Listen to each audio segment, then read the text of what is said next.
All right, so part two of this. I ended up having to put the phone down because I had to, since it was having problems. It would start, but having problems running, I needed to put the phone down to concentrate and try and figure out what was going on. So I was able to get it start. I did have to kind of put my foot to the floor, I believe, and to basically shut the gas off, and then it would start, but it won't idle, and I got to keep my foot in it pretty good to keep it running, and it ended up just fogging up, or I shouldn't say fogging, but smoking up the garage, even though I had the garage door mostly open. And that's why I believe I had to put my foot to the floor, so it basically turns the gas off, and then it would start.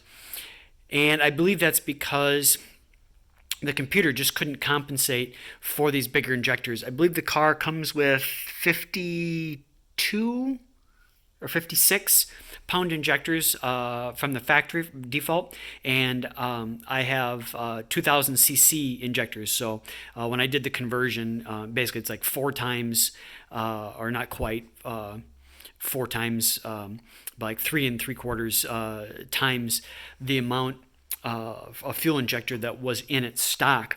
So I think it's just dumping way too much fuel in. And that's why I didn't want to start until I put my foot all the way down, and also why it was just smoking up the garage so much, because it just smelt like gas afterwards. So I think it's just dumping raw fuel out. So that's what was going on with that. I did also find, when I read the codes in the car afterwards, I had a bunch of codes, but most of them are not really anything big. But one of them was for the MAF sensor. It was having problems reading it, and so I was looking at that. I thought maybe at first I had a bad one, but when I kind of pulled it off, it just kind of came right off, and then I put it back on, and then I pushed on it, and it kind of snapped into place. So I think maybe it might have just been loose, so it wasn't making good contact there. Let's see, what else did I find? I did find that I did have a little bit of a gas line leak in the filter from the return style fuel system. It was dripping, not a lot, but it was dripping a little bit.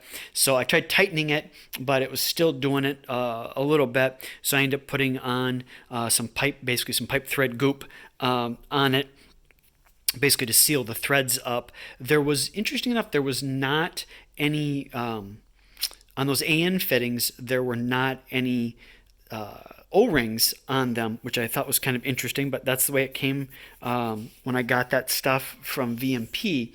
And that's kind of a similar issue I had with the return style system up here, was that I had leaking, even though for those I did put in O-rings, and it kind of helped, but was still getting it a little bit. So I ended up putting the pipe goop on, and then it didn't have any issues after that. And I checked, and that it is good, okay for fuel, it says. So as I've said, I used it up there. So I did that, and I'm gonna let that dry overnight, and that should help out with that. Let's see, what else? And so then I erased that code after I rehooked up the map sensor. So next time I start it, I'll see if it comes back, see if that is a bad map sensor or if it was just a little bit loose.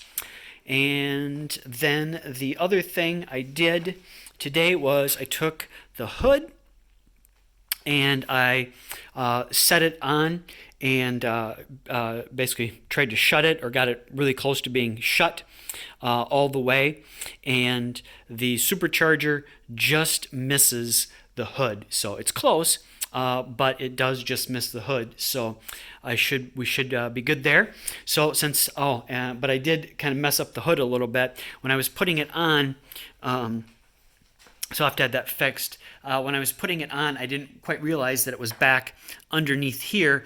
And as I was lowering the hood down, all of a sudden I heard this kind of crack, and I'm like, okay, what is that? So the hood was up above my head, so I went to lower it a little bit so I could look to see what was going on. And of course, when I lowered it a little bit more, I put a little bit more pressure on it, and unfortunately, it did pop the paint a little bit on that one corner.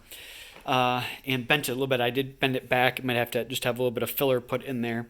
So that'll have to be fixed. But now that I know the hood fits, I had bought from American Muscle some basically hood louvers that go kind of right in there. Actually, I guess ultimately they normally, according to the instructions, they would go more up here, but I don't want it crossing between the black and the white and the stripe and have to deal with all that. I kind of want to leave that in there. So I'm either thinking I'm going to talk to Dan at DCA tomorrow and have him come and pick the hood up. And I'm going to, instead of using the plastic ones that I bought from American Muscle, I just bought those as kind of a template for him. I'm going to have him make me some aluminum ones, and then they can also be flush mounted instead of sitting up a little bit like the plastic ones would look. So I think that'll look a little bit better because they'll be flush mounted. So I'm going to see what he thinks, because the hood does have a little bit right in here, does have a little bit of a bump on it. So they're either going to have to go pretty close to the edge here, which I'll have to see what he thinks about that from a rigidity structural standpoint, or if he doesn't think that's good, and like I said, I don't want him crossing the stripe, then they'll have to go in and maybe go more, right up in here on the black. So we'll see what he thinks about that. I'll let him make the call on that. So I'm going to talk to Dan tomorrow and have him come pick the hood up and take it and get that taken care of. And then obviously they're going to cut, so they'll have to do a little bit of painting potentially. We'll see. And if he does, then have them fix that spot there. So that should take care of that. I think that is about it. Yeah, so that with it smoking so much, I'm going to have it tuned a little bit so that it can pull back the amount of fuel that's going in, so that it'll start an idle. I knew it was going to have that done eventually, but I was hoping the computer could compensate and pull that much, out, pull that much back just to get it going, and then have it taken care of later, but I guess not. So I am going through my tuning classes, but not anywhere near ready to do it yet. So I talked to Badger Tuning, and he's going to help me out and kind of just get me pointed in the right direction, and at least get it not fully tuned, because we need to get it to the dyno before to have that done, but at least get it so that it'll start and idle okay, and then also that way I can break the rings in and, get a little bit of break in on the engine and stuff like that. Of course, it won't be under load, but, just kind of sitting here idling and, running at some different RPMs and get the rings broken and stuff like that. So I believe that is about it, but that'll be part 2, kind of a follow-up to the first startup and what we found. So it did start, and it didn't come apart, which is good. So it means I got the engine put together correctly, didn't throw a rod out the side of the block or anything like that. There were no misfire codes either, so that is good. So the crank sensor and everything seems to be good, and didn't really seem to be leaking anything. There was just kind of water down there, which I just condensation from the,